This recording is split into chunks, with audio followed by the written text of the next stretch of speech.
एक बार चर्चा और गीता ज्ञान। चैप्टर 3 श्लोक 18। नैव तस्य कृतेनार्थो न कृतेनेह कश्चन न चास्य सर्वभूतेषु कश्चिदर्थ विपाश्रयः। उस महापुरुष का इस विश्व में ना तो कर्म करने से कोई प्रयोजन रहता है और ना कर्मों के न करने से ही कोई प्रयोजन रहता है, तथा संपूर्ण प्राणियों में भी इसका किंचित मात्र भी स्वार्थ का संबंध नहीं रहता। ये बहुत इंपॉर्टेंट श्लोक है क्योंकि कहीं ना कहीं लोग इसमें कॉन्ट्रडिक्शन पैदा कर लेते हैं। तो ये जो महापुरुष है जिसके बारे में इसमें बोला जा रहा है, उस महापुरुष का इस विश्व में ना तो कोई कर्म करने से प्रयोजन रहता है और ना कर्मों के ना करने से प्रयोजन रहता है। ये वो मनुष्य है, वो महापुरुष है जिसके बारे में श्लोक 17 में बात की गई है, श्लोक 16 में बात की गई है कि वो मनुष्य जो आत्मा में ही रमण करने वाला है और आत्मा में ही तृप्त रहता है, उसके लिए कोई कर्तव्य नहीं है। श्लोक नंबर 17 का वीडियो आप देखेंगे तो आपको समझ आएगा कि वो कौन सा महापुरुष है और उस महापुरुष के बारे में आगे क्या कहा जा रहा है, उसके बारे में हम बात करते हैं। इससे पहले भी हमने बहुत इसी चैप्टर में बात की, चैप्टर 3 में बात की है हमने इससे पहले भी, जो सब कुछ बरतता हुआ भी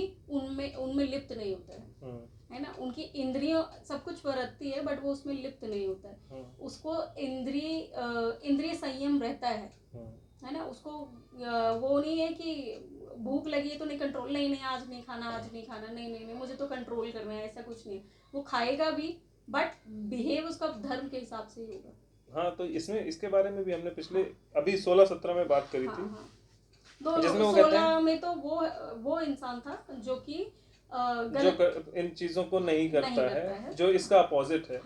और 17 में ये है, लेकिन 16-17 आई थिंक एक ही वीडियो में किए थे हमने। बट यहाँ पर देखो मेन बात वही है क्योंकि कंफ्यूजन कहाँ पैदा होती है। एक जगह तो बोल रहे हैं कि कर्म करना है, एक जगह बोल रहे कर्म नहीं करना है। तो कर्म नहीं करने का मतलब यहाँ पर ये बिल्कुल भी नहीं है कि ये इंसान कर्म नहीं कर रहा है। ये बस इंसान ये सोच के कर्म नहीं कर रहा है कि मैं कर्म कर रहा हूँ। यहाँ पर कहीं लिखा ही नहीं कि कर्म नहीं करना। नहीं, बाद में लिखा है ना तो कर्म करने से कोई प्रयोजन रह जाता है उसका। सबसे पहले लिखा है उस महापुरुष का इस विश्व में ना तो कोई कर्म करने से कोई प्रयोजन रह जाता है और ना कर्म के ना करने से ही कोई प्रयोजन, मतलब उसके लिए कर्म करना नहीं करना दोनों बराबर है। क्योंकि वो कर्मों में लिप्त ही नहीं है। वो ये सोच के ही नहीं कर रहा है कि मेरे को मैं दूसरे को अच्छा आज मुझे दान करना है क्योंकि इससे मुझे पुण्य मिलेगा। वो इन चीजों पे जा नहीं रहे। कोई भी वो कर्म करेगा, बिल्कुल करेगा। इसमें इसका मतलब ये नहीं है कि वो कर्म ही नहीं कर रहा है, वो कर रहा है, लेकिन वो ये सोच के नहीं कर रहा है कि अच्छा मैंने ये किया इसका मुझे फल मिल जाएगा। नैव तस्य कृतेनार्थो, ना कर्म करने से उसको कोई अर्थ मिलता है। हाँ। ना कर्म ना करने से उसे कोई अर्थ मिलता है, अर्थात उसको कोई फायदा किसी से नहीं है। He does not think of it, तो मुझे कोई इससे फायदा है। वही तो मतलब ये नहीं उसके है दिमाग में ये नहीं चल रहा है ना कि मैं किसी को दान कर रहा हूँ तो मुझे पुण्य मिलेगा इसके बदले में। हाँ, तो उसके कर्म का फल की आसक्ति है ही नहीं। तो कर्म करने से प्रयोजन और कर्म ना करने से प्रयोजन का मतलब है कि उसको इससे फर्क नहीं पड़ता उससे फायदा हो रहा है नुकसान हो रहा है। उसको इससे फर्क पड़ता है कि धर्म क्या है। और वो धर्म क्यों उसको इससे फर्क पड़ता है, क्योंकि वो आत्मा की आवाज सुन के कर्म कर रहा है, तो उसे पता है ये धर्म ही है। डिसीजन मेकिंग ऐसा नहीं है कि वो बैठ जा रहा है। इसमें भी भगवान का मतलब वो बिल्कुल नहीं है कि वो बैठ जा रहा है। बस वही है, उसको उसके दिमाग में फल चल नहीं रहा है। हाँ, फायदा नुकसान से उसे लेना देना नहीं है, उसे धर्म से लेना देना है। तो वो कर्म करने से भी उसे अगर उसको बोला जाए कि ये कर्म, उसकी आत्मा उसे कहती है कि तू अब ये कर्म कर क्योंकि यही के धर्म है, तो वो करेगा बिना ये सोचे कि इससे मुझ पे क्या असर पड़ने वाला है। अगर उसकी आत्मा कहेगी कि नहीं इस समय तुझे कुछ नहीं करना है, शांत बैठ जा, तो उस समय कर्म नहीं करेगा बिना ये सोचे कि इससे क्या कुछ मुझे नुकसान होगा या फायदा होगा। वो दोनों ही केसेस में वो कुछ नहीं सोचता। जैसे ही उसकी आत्मा उसको बताती है कि ये कर्म करना है, वो कर्म करता है।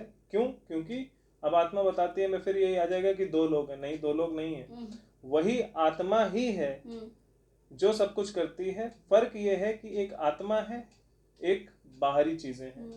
राइट। तो जब आपके दिमाग में बाहर से चीजें भरी जाती हैं, बाहर के लोग कुछ बताते हैं और उसको सोच के आप कर्म करते हो, तो बोला जाता है कि आप कर रहे हो। और जब आत्मा मतलब जब आप अपनी अंदर की आवाज सुन के करते हो तो बोला जाता है आत्मा कर रही है। ऐसा नहीं है कि दो लोग हैं, एक ही मनुष्य है। जब मैं तुम्हारे कहने से कुछ कर रहा हूं तो मत तब कहा जाता है कि मैं कर रहा हूँ। और जब मैं अपने आप से सोच समझ के कि क्या सही है क्या गलत है फिर कर्म कर रहा हूँ, तो उसको कहा जाता है कि वो आत्मा की आवाज सुनकर आप कर्म कर रहे हैं। तो ये ऐसा नहीं कि वो दो लोग हैं, एक ही इंसान है, एक ही आत्मा है, वही कर्म कर रही है, लेकिन उसका कंट्रोल किसके पास है? क्या वो इंडिपेंडेंट है या गुलाम है? अगर वो गुलाम है किसी बाहरी शक्ति का, किसी बाहरी थॉट का, किसी बाहरी किताब का, किसी भी बाहरी सोच का, किसी कोर्ट का, किसी भी चीज का, अगर वो गुलाम है और उसके अनुसार अपने डिसीजंस ले रहा है, तो उसको बोला जाता है कि मनुष्य जो है अपने हिसाब से काम कर रहा है।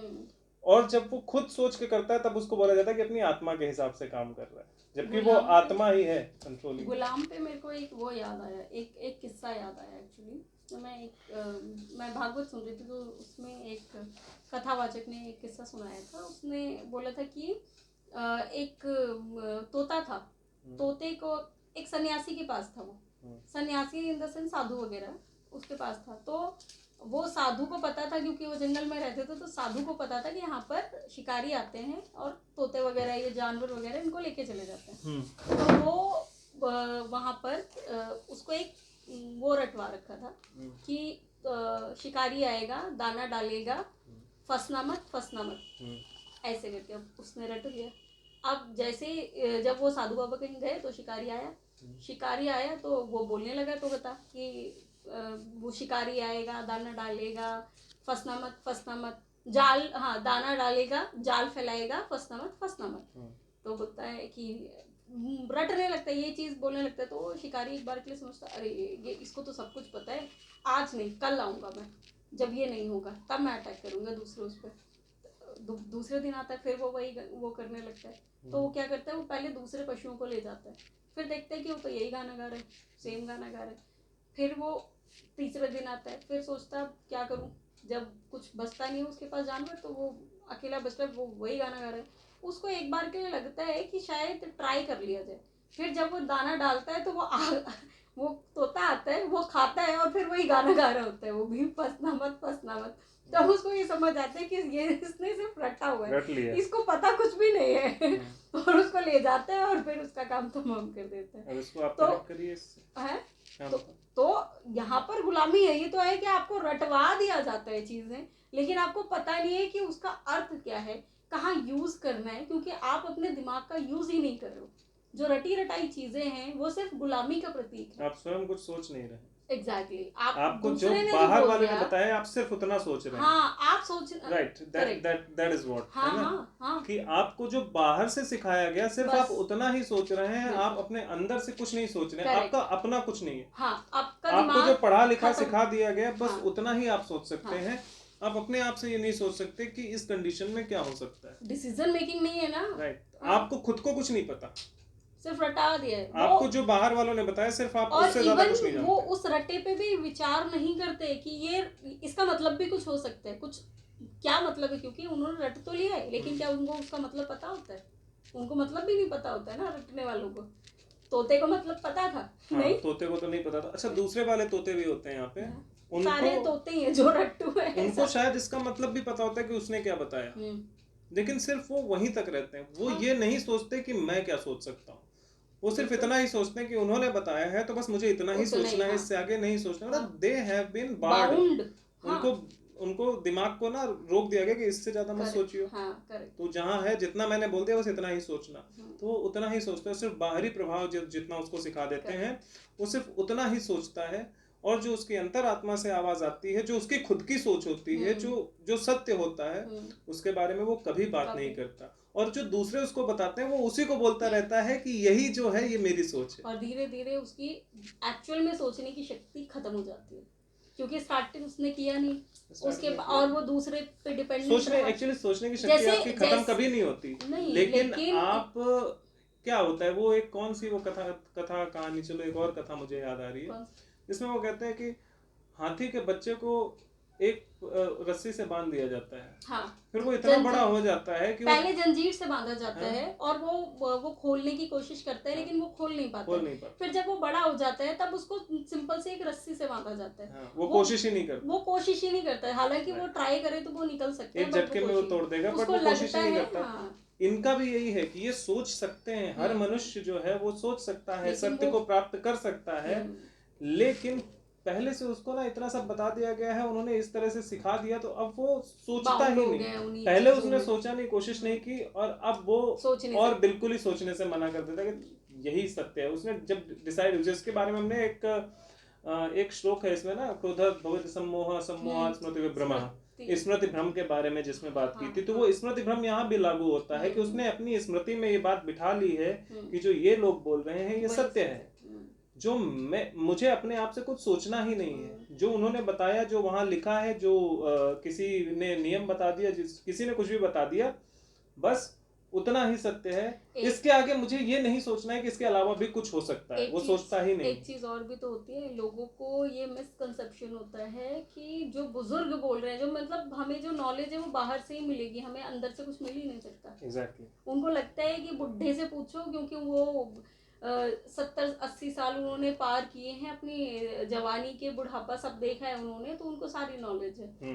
बच्चे को वही समझाएंगे। अगर आप बोलो कि नहीं, आप अपने अंतरात्मा से पूछो, आपको जवाब मिलेगा, वो मानेंगे ही नहीं, क्योंकि उन्होंने, हमने जो बोला था ना कि जो पास गुलामी ही तो की जाती है। इसी वजह से तो हमें इतना एम्फसाइज करना पड़ता है हाँ। इस बात पे कि हम जिसको मैं बोल रहा हूँ, जिसको मैं मनुष्य बोल रहा हूँ, जिसको आत्मा बोल रहा हूँ, वो दो नहीं, वो एक ही है। हाँ। हम सिर्फ समझाने के लिए बोलना पड़ता है अलग अलग, बट वो दो नहीं। इतना एम्फसाइज इसीलिए करना पड़ रहा है क्योंकि उनकी प्रॉब्लम ये है। और यहाँ पर एक चीज और है, जैसे मैंने एक कोट पढ़ा था एक जगह कि क्या मूर्ख बुढ़े नहीं होते? सही बात है। और अगर दूसरा फेस देखे इसी उसका, कि जहाँ बोलते हैं कि आपको आपने जितनी लाइफ बिताई है उसके साथ एक्सपीरियंस मिल रहा है, तो आपने जितनी लाइफ बिताई है उसके साथ कोई ऐसे भी लोग रहे होंगे ना जो इंटेलिजेंट नहीं रहे होंगे, और लास्ट तक वो कभी अपना दिमाग यूज नहीं करते, और जो स्लेव है वो हमें आगे तक भी स्लेव ही बने रहेंगे। हाँ, गुलाम हमेशा के लिए गुलाम होता है। उसके तो वो बुढ़े नहीं होंगे क्या? तो पास क्या करेंगे? वही चीज तो पास गुलामी ही पास ऑन करेंगे। एग्जैक्टली। और वही कर ही रहे हैं आज के डेट। तो यहाँ पर जैसे मैंने बोला कि लोग ऐसे जो पुराने जो कोट्स लेके आते कि नहीं बुजुर्ग हैं तो उनसे सीखो, उनको सब कुछ पता होगा, ऐसा नहीं है। बेटर है हमारे शास्त्रों से सीख लो आप, उसमें एक्चुअली एक्यूरेट चीजें होती है, क्योंकि उन्होंने भी सुना ही है। बुजुर्गों से भी आप सीख सकते हो, लेकिन उन्होंने भी सुना ही है। अगर कोई बुजुर्ग मूर्खतापूर्ण बात कर रहा है तो आप ये सीखो कि वो मूर्ख है। हाँ। और आप अपने आप से पूछो कि क्या ये सही है। अगर सही नहीं है तो ठीक है यार, क्या मूर्ख आदमी बुढ़ा नहीं हो सकता? वही तो। और होते हैं। सबसे मेन चीज भगवत गीता की ये है कि सही को सही और गलत को गलत बोलना सीखना। एग्जैक्टली। आप यहाँ पर ये देख ही नहीं, भगवान ने यहाँ कहीं भी ये चीज लिखी ही नहीं है कि आप किसी के फाउंडेशन में रहो। हर जगह धर्म, हर जगह धर्म क्या है? जो सही है वो सही है, जो गलत है वो गलत है। बस यही धर्म है। और इसके लिए अगर आप आवाज नहीं उठा सकते, अगर आप नहीं बोल सकते, तो आपका धर्म एक्चुअल में अधर्म में कन्वर्ट हो जाता है। आपको नहीं पता होता, आपको लग रहा है कि नहीं ये तो धर्म है, बुजुर्गों की सेवा करना धर्म है, बिल्कुल। लेकिन वही बुजुर्ग जब किसी औरत के साथ बदतमीजी कर रहे हैं और उसके बाद कोई आपको बोल रहा है कि नहीं ये गलत है इंसान, उसके बाद बोलो नहीं ये बुजुर्ग है तो ये कभी अधर्म कर ही नहीं सकता, ये ऐसी हरकत नहीं कर सकता क्योंकि ये मेरे साथ नहीं कर रहा है। यहाँ पर आप गलत हो जाते हो। यहाँ आपने अधर्म का साथ, हम ये नहीं बोल रहे कि साथ ही नहीं देना आपके फैमिली मेंबर से, बिल्कुल, लेकिन निष्पक्ष रहो आप। नहीं, अधर्म का साथ नहीं देना होगा फैमिली मेंबर। मैं बोल रही हूँ, अरे मैं ये नहीं बोल रही कि उसका साथ देना है, मैं ये बोल रही हूँ कि अगर आपको नहीं पता चीजें तो आप निष्पक्ष रहो ना, तब भी आप उसके सपोर्ट में नहीं जाओगे। लेकिन ठीक है, चीजें सामने आने दो, तब हम देखेंगे इस चीज को। अगर आपको नहीं पता, लेकिन अगर सबूत मिल रहा है उसके बाद भी आप बोल रहे नहीं नहीं हम तो साथ खड़े रहेंगे। अभी आज ही मैं देख रही थी कि जो जेल है, जेल में बहुत सारे जो कैदी, एक वीडियो देख रही थी मैं उसमें, तो रक्षाबंधन पे जेल के अंदर बहुत सारे कैदी थे और उनकी बहनें उनको राखी बांधने आ रही थी और खूब भीड़ भाड़ लगी हुई थी एकदम जेल के अंदर, तिलक लगाए जा रही हैं। ठीक है, कुछ सही होंगे उसमें से, हो सकता है उन्होंने सही के लिए लड़ाई लड़ी हो और जेल पहुंच गए, लेकिन क्या सारे सही होंगे? लेकिन फिर भी फैमिली वाले सपोर्ट बाहर से मिल रहे हैं ना, सपोर्ट उनको, फिर ये भी तो अधर्म का ही साथ देना हुआ। यही तो प्रॉब्लम हमारी सोसाइटी की। तो आप सही और गलत दोनों चीजें समझ ही नहीं पाते हो। मोह में इतने ज्यादा अंधे हैं हमारे समाज के लोग। अगर मोह में अंधे ना हो ना, तो उन्हें अपने परिवार को बचाने के लिए, अपने परिवार का समर्थन करने के लिए उनको खुद जरूरत नहीं पड़ेगी, सोसाइटी करेगी। क्यों? क्योंकि सोसाइटी में सभी अच्छे लोग होंगे, सभी लालची, लोभी, मोह के वो सब नहीं होंगे, अहंकारी नहीं होंगे। बिल्कुल। वो अच्छे लोग होंगे जो दूसरों का भला चाहते होंगे, परोपकार करना उनका कैरेक्टर होगा, परोपकार करना उनका लक्ष्य नहीं होगा, कैरेक्टर होगा। मतलब उनको ये करना नहीं है, बट वो उसके अलावा कुछ कर ही नहीं सकते, वो कैरेक्टर बन जाएगा। जैसे हमारा है, हम गलत ना तो कर सकते ना सुन सकते। हाँ, तो कैरेक्टर आपका अगर बन गया ना, तो फिर वो आपका लक्ष्य नहीं रह जाता, आप उसके अलावा कुछ कर ही नहीं सकते, क्योंकि आप कंडीशन हो चुके हो उस तरह से। तो मनुष्य ना, जैसे ये लोग, ज्यादातर लोग आज की डेट में कैसे कंडीशन हो चुके हैं कि किसी ने बता दिया, वेस्टर्न कल्चर से बहुत ज्यादा प्रभावित हैं लोग, कि बिल्कुल कंडीशन हो चुके हैं। जैसे उन्होंने बता दिया कि भाई तुम पहले बंदर ही थे, तो मान के चल दिया बंदर ही थे। भाई जब तुम्हारे किताब में ये किसने लिखा कि तुम बंदर थे? साइंटिस्ट ने लिखा। कहाँ का साइंटिस्ट था? यूएस वगैरह का। तो यूएस का साइंटिस्ट था, मतलब जो यूएस में थे वो बंदर थे, यहाँ जो थे वो बंदर नहीं थे, क्योंकि हमारे में भगवत गीता, पुराण सब में लिखा हुआ है ना कि तुम ये थे, हम ऋषि मुनि थे, हम इस तरह से करते थे। हमारे जो पूर्वज हैं वो बंदर नहीं थे, उनके पूर्वज बंदर होंगे, बिकॉज उनका उन्हीं को पता होगा ना, हमें तो नहीं पता। तो उनके बंदर रहे होंगे इसलिए उन्होंने लिखा, लेकिन तुमने मान लिया कि उनके बंदर थे तो मेरे भी बंदर ही थे, बट एक्चुअली ये सच नहीं। तो दिमाग लगाने ही नहीं चाहते। राइट, तो वो कंडीशन हो गए उसकी तरह से। लेकिन उसकी जगह से उसको छोड़कर जब किसी दूसरे की बात को सच मानकर आप कंडीशन हो गए कि यही करना, आपने कैरेक्टर ही बना लिया, आप बंदर ही मान लिए अपने आप को। उसी तरह से अगर आप धर्म करते जाओ, धर्म, क्योंकि वो बार बार आप वही सुन रहे हो, वही गा रहे हो, वही दुनिया को सिखा रहे हो, इसलिए वो कंडीशन आपकी बन गई कि यही सच है। उसी तरह से जब आप लाइफ में धर्म करते हो, बार बार करते हो, जैसे इंद्रिय निग्रह और संयम के बारे में हमने बात की थी, तो वो बार बार आप करते हो तो आपको वो कैरेक्टर बन जाता है, फिर आप धर्म ही करोगे, आपको उसके लिए एफर्ट लगाने की जरूरत नहीं पड़ेगी। आप अपने आप करोगे। और इसी सिचुएशन को श्लोक नंबर 17 में बोला गया है कि जो मनुष्य आत्मा में ही रमण करता है और आत्मा में संतुष्ट रहता है, क्योंकि अब उसका कैरेक्टर बन चुका है कि वो बाह्य प्रभावों में नहीं आता है, उसके अंतरात्मा से जो डिसीजन आता है वो उस डिसीजन के अनुसार कर्म करता है और उसमें संतुष्ट रहता है, क्योंकि वो कर्म ही धर्म के अनुसार होता है। उसको किसी चीज का पछतावा नहीं होता कि मैंने एग्जैक्टली, क्योंकि उसका कर्म जो है धर्म के अनुसार है, उसको पता है क्या उसका कैरेक्टर एक बार बन गया। अगर आपका कैरेक्टर गुलामी वाला बन गया तो आप हमेशा गुलामी ही करते रहोगे, ज्यादातर आज जैसे गुलाम ही है।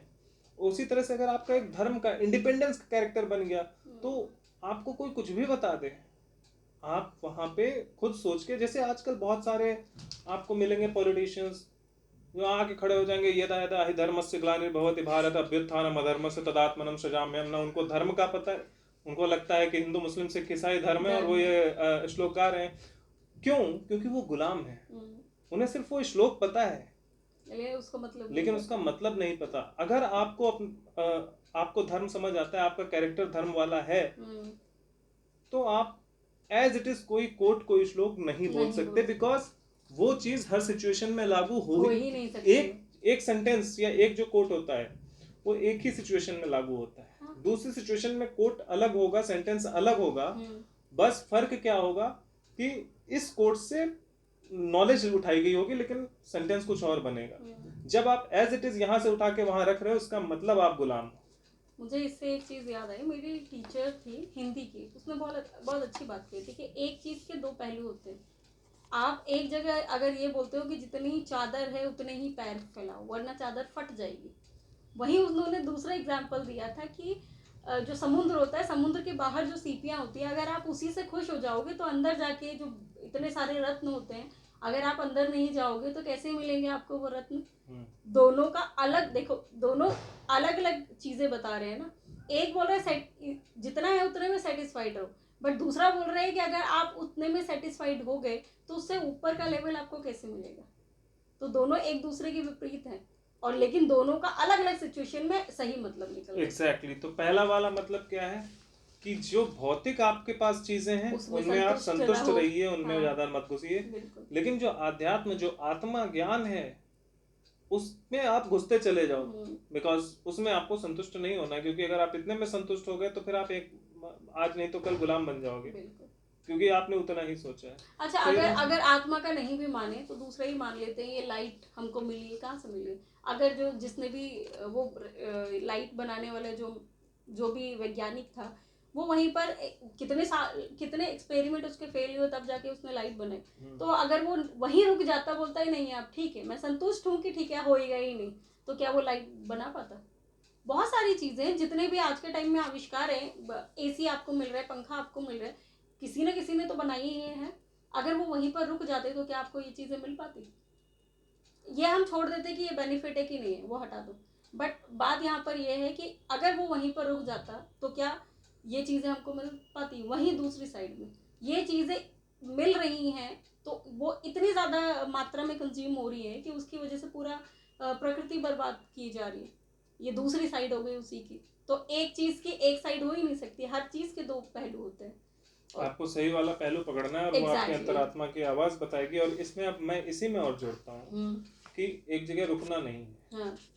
तो रुकना नहीं है। अर्जुन पे आते हैं। अगर अर्जुन, जैसे हम ज्ञान की बात कर रहे थे ना कि भौतिक चीजों को प्राप्त करने के लिए आप स्टॉप हो जाओ, भौतिक चीजों के समय में आप संतुष्ट हो जाओ कि इससे ज्यादा नहीं चाहिए।